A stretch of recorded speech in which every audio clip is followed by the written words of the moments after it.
Ito ang Saturday ganap natin mga ka-worker student.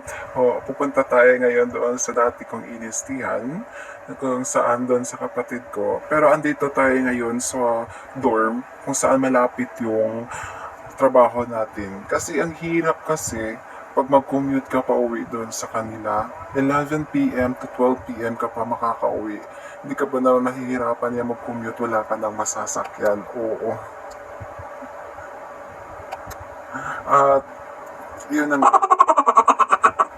hirap nga mag-commute. Alam mo kung bakit. Kasi wala na masakyan pag gabi na. Tapos, kailangan mo talaga makauwi. Dahil may klase ka pa ng 7:30 sa umaga. Kahabulin mo pa yung first period. Oo. Kaya, ayan, dumating tayo sa hindi ko akalain marami pala tayo mga dito. Oo. At ayun nga, nahirapan tayo makapasok kasi nakasara yung gate.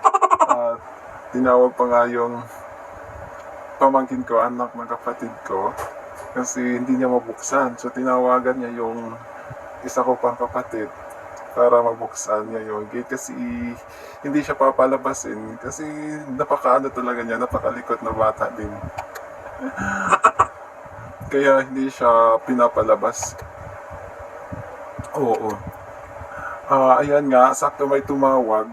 Na pagdating natin, sakto may tumawag na maliligo nga daw sa beach. At yan nga, sakto din wala pa tayong ligo. Oo. Kaya yan, saktong ayos lang din. At saktong dating lang din natin. Ito nga, ang ganda nga ng dagat. Blue na blue pati yung langit.